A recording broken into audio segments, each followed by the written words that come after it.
Back in 2019, when I was a fat high schooler playing League and watching animes every day, I also heard about an anime called 7 Deadly Sins. This anime was recommended everywhere, and also it was very popular. Like guys, this anime was no joke. It was very popular like My Hero Academia, Black Clover, and maybe even near Attack on Titan level. So all this hype made me watch this anime, which was a huge disappointment. I remember watching this anime and thinking like, am I the only one who thinks this anime is weird? Because it was very popular, but I didn't get it back then, and I still don't get it. How can an anime like this be so popular? People just started disliking 7 Deadly Sins after 2019, when the third season came out with very poorly animations. But in my opinion, even before that, the first 2 seasons were also really bad. I think this anime is one of the most weirdest and most pervert shonen anime of all time. And in this video, I'll be explaining it to you guys. But before that, please don't forget to subscribe to my channel and help me reach 10k please. So, let's look at the downfall of 7 Deadly Sins. First, we have to check out the story. 10 years before our current timeline, the 7 Deadly Sins betrayed the kingdom of Leones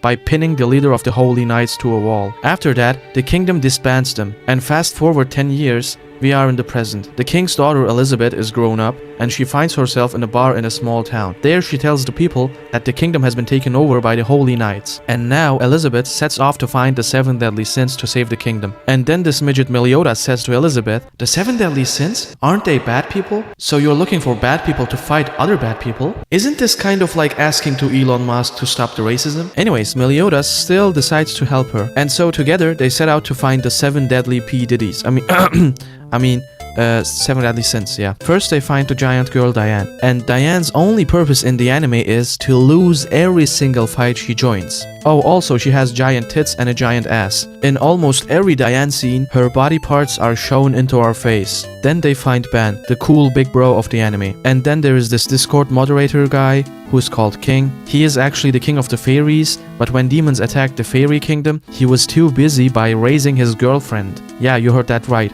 He basically raised his girlfriend. And also, I'll be warning you, you will hear crazy things like that a lot more in this video. Sorry in advance. Then we got this Gowther guy. He's like an emotionless robot dude. His whole thing is messing with people's minds. Anyways, those 5 are enough for now. While they're together, a new Holy Knight shows up and finally discovers the key to awakening the demons who've been asleep for 3,000 years. So our gang decides to stop the Holy Knights and prevent the demons from entering the world. This, of course, meaning fighting the Holy Knights. Then Merlin joins the crew, the number 6. Just as our heroes are fighting the Holy Knights, the Knights suddenly go straight up demon mode and transform into monsters. But even then our squad still wins, and that's how season 1 ends. Then 10 of the strongest demons descend onto the world. Right at that moment we meet a new character, this muscular crazy guy who carries the whole anime. This Escanor guy is the strongest of them all. I mean, only when the sun is at top. So let's get back to Meliodas. We learn about Meliodas and Elizabeth having a curse. Exactly 3,000 years ago, when all the races of the world were at war, turns out Meliodas was the leader of some team back then. I don't remember exactly what the team was about. And he somehow falls in love with Elizabeth. Anyways, then they fight the Demon King, and the Demon King curses them. So their curse is basically like this. Every time Meliodas dies, he comes back to life, but after each rebirth, he loses more and more of his emotions. And eventually he becomes so emotionless that he basically turns into my ex.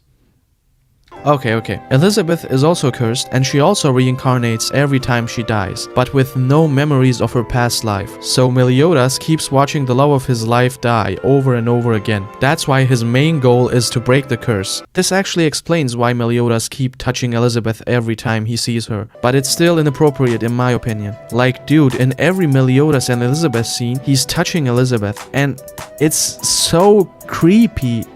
Anyways, I'm gonna get into it later. I have to keep going on with the story. They keep fighting demons. This king guy transforms into his final form.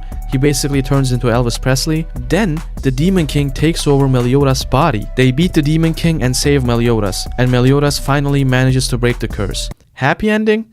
Nope. Plot twist. The Demon King's actually still alive. This time he possesses the black-haired version of Meliodas. But they defeat the Demon King again, this time through teamwork. But unfortunately the anime's coolest character, Escanor dies. Before he dies, he kisses Merlin. Then we find out Merlin's body was fake the whole time. She's actually a 12 years old girl. I mean, her body is 12 years old. She's probably like 1,000 years old and stuff. Also, don't forget this point too. We'll be coming back to it. And after that, we get 1 or 2 more villains. They beat those 2. I don't want to go into too much detail now. Meliodas ends up having a kid, and for his kid's birthday, he gives him the gift of watching the entire anime. I mean, come on, that's not a gift, that's a punishment, dude. So yeah, in short, that's basically what the anime is about. First, I want to talk about the animation. Actually, can we even call it animation? This does not look like animation. This is like made in Microsoft Paint or something like that. Take the Meliodas versus Escanor fight, for example. This should have been the greatest fight in the whole freaking anime. We should have seen something like Sukuna versus Gojo levels of action. But what did we get instead? We got this.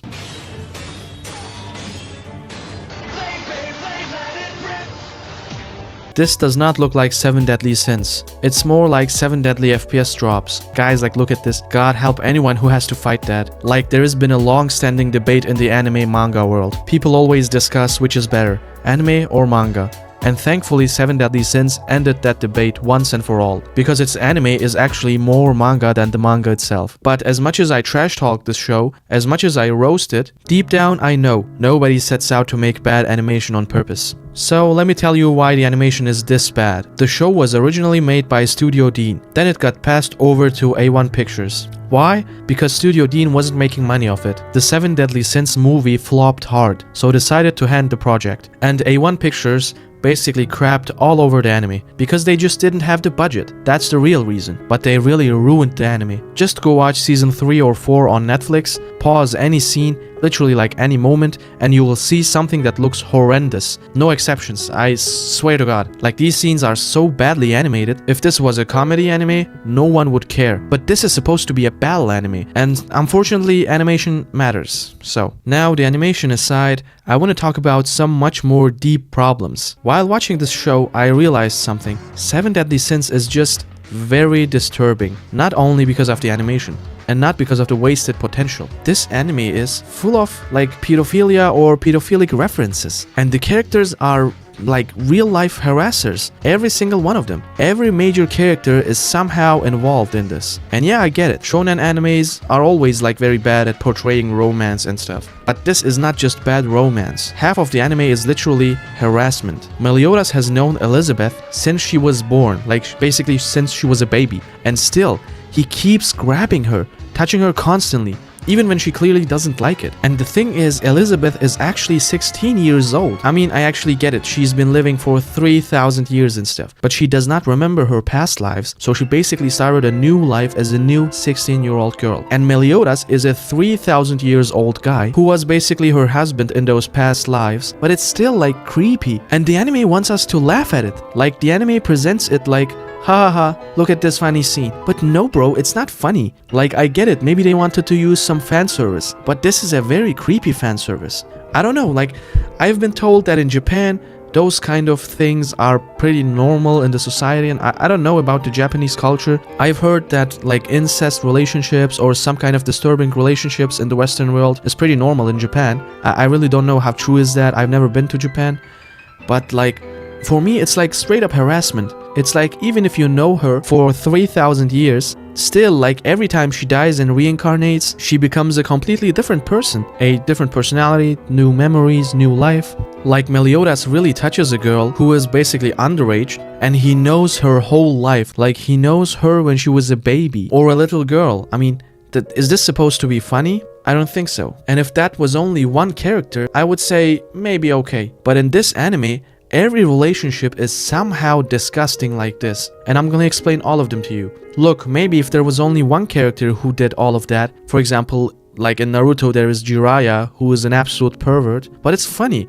because that's his personality, and he is like that, and I maybe wouldn't mind that much. But in this anime, every main character had either an underage girlfriend or they are underage and like older people, I don't know, or they raise their own girlfriends and stuff, or they are abusive and stuff. Yeah, so let's count them all. Again, there is Meliodas and Elizabeth. Elizabeth is like 16 years old, but actually she's like 3,000 years old. Meliodas is like 3,000 years old, but he looks like 12 years old. And Elizabeth is like a 16-year-old girl. Their relationship is pretty complicated, and maybe, yeah, they had a story in the past, but they don't matter, because this Elizabeth is a different Elizabeth who has a new life, who has a new personality and stuff. And Meliodas is like, I get it, like the mangaka wanted to make Meliodas a funny, cool main character. Just like Naruto. Naruto is also a cool main character, but he has also like funny sides. For example, he says datte bayo, or I don't know, like he turns into this girl jutsu and stuff. But Meliodas has only one joke, like only one funny side. And that's him touching Elizabeth since the moment they meet each other. When Elizabeth passes out in a bar, Meliodas goes and touches her boobs. Because why? Because this is funny, right? Like we have no idea why Meliodas does that. This is the worst sexual comedy I've ever seen. In some animes there are like funny scenes like this. For example, a character falls down from the stairs and he falls down on a girl and his head goes into the girl's melons and stuff. I would understand that. But this is like real harassment. And it's not funny. It's creepy. It's weird. I don't know. And it also doesn't add anything to the story. And let's look at King's and Diane's relationship. King raised Diane, and he immediately falls in love with her when she was like a little kid. When like Diane's clothes get ripped off, he basically gives her new clothes and stuff. As if this was a really necessary scene. Like we had to see the naked version of Kid Diane. This was probably very necessary for the story and stuff, right? And even when I'm just telling those things, I get very embarrassed talking about naked kids. But if you read the manga, there are so many panels who sexualize characters who look like kids and stuff. This is not just like the funny naked baby on Nirvana's album cover. This is real sexualizing of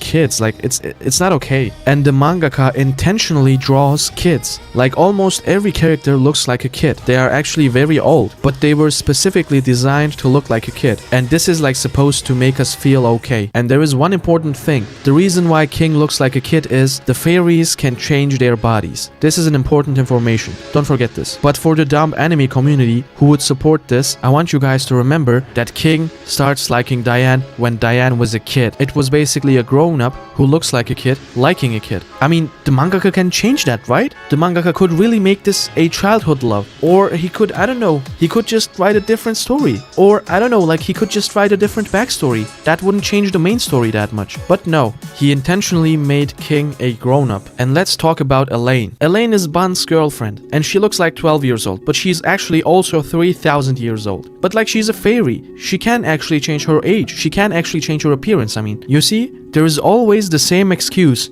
Yeah, they look like kids, but they are actually thousands of years old. I mean, come on, give me a reason why Elaine chooses to look like a 12 years old kid. There is no real explanation for that. There is only one reason, because the mangaka is a pervert, and there is even a sex scene of Ban and Elaine. And there are so many scenes in the manga where Elaine is naked and sexualized. Like Ban is one of the coolest characters in the anime, but the mangaka is such a weirdo that he chose to make him a pedophile. Oh, and also there is this Gowther guy. You remember? This pink-haired guy with no emotions is actually controlling other people's emotions and stuff. And he can also erase their memories and stuff. In manga, he once manipulates a woman and brainwashes her. And then he forces her to have sex with him, so that he can learn more about the emotion of love and stuff. It's like a straight-up rape scene, dude. Come on. Thank God they did not put it in the anime. If someone comes and hypnotizes you, and he makes you fall in love with him, and then, I don't know, whatever he does to you, this is rape, right? And our last couple is Escanor and Merlin. Thank God in the beginning they were very good and decent characters. They were carrying the anime. They both look like grown-ups and stuff. Escanor loves Merlin, but Merlin does not love him back. And right at the moment where Escanor uses his whole life energy and is almost about to die, Merlin kisses him, and then they burn together. It's like a very good scene. And I'm thinking like, finally a normal relationship. Finally there is a normal love story with no disturbing events and stuff. But this weird, disturbed, dumb freaking mangaka does not stop there. Merlin was actually a kid. I mean, she was not a kid, but she stopped aging at the age of 12. And she's like, again, I guess like thousands of years old and stuff. I don't care anymore. I mean, I think that's a pretty dumb excuse against being a pedophile and stuff. So Merlin is actually 12 years old. I mean, she looks like a 12-year-old kid, but she actually makes her look older with like magic. Like that's enough. that's really enough. Everyone except Gowther is like either in love with a kid or looks like kid, or is in love with a grown-up who looks like kid, or I don't know. This is the romantic theme of this anime, and this anime tries to do everything it can to make us think that these relationships are not bad. They change the characters' ages, they make the characters immortal and stuff, but you know what this anime does not do? It does not make the characters old enough to have a normal relationship. Intentionally. I don't know, maybe some of you guys will still come up to me and find a good explanation and stuff, but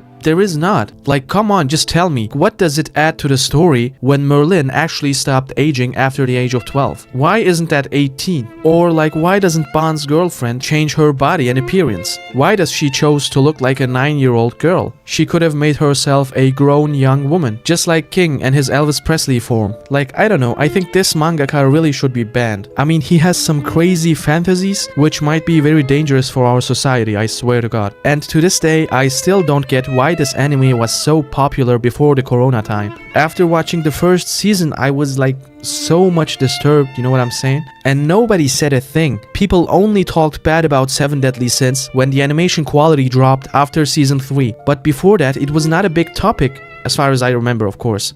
And are you like still not satisfied? Okay, I can keep going on. After the main story ended, they made a spin-off for 7 Deadly Sins called 4 Nights of the Apocalypse. I didn't read the manga, but I've seen it on Netflix and watched it a little bit. And I thought myself, maybe this time some things change. Maybe he learned his lesson or something like that. But I was wrong. Do you know this character? Her name is Jericho, I guess. Like, I guess she loves Bun or something like that. Yeah, she falls in love with Bun's and Elaine's kid, who is 10 years old. And she tells him that she will wait for him to become 16. Like, I guess 16 is the age of consent in Japan, I don't know. But dude, come on, not again, please. Like, this kid's name is Lancelot, and she is a grown-up woman. She tells to Bun's son Lancelot that she loves him and she wants him to grow up. Like, dude, I'm sure this is illegal in Western countries. There was even a woman who was arrested. Like, I guess she basically had intercourse with her student or something like that. But thank God this time Lancelot does not love her back. And there are much more other references like this in the anime. But I don't want the video to be so long. If you still think this anime was alright and the only downside was the bad animation, I've got nothing more to tell you, dude. Maybe you might also be disturbed in your head, I don't know. Like, look, one thing is for sure, this anime had potential. It could have been much more and much better, only if the mangaka had focused more on the story and animation and action, instead of focusing on some stupid underage relationships and stuff. This anime is definitely for pedophiles, and it's not worth watching. It's terrible. Like, instead of watching this, I swear to God, just go watch some Skibidi Toilet or something like that. At least it would be better for your mental health. Anyways, I think I've talked enough about this anime. I hope animes like this get banned in the whole world, so just take care of yourself and see you in the next video.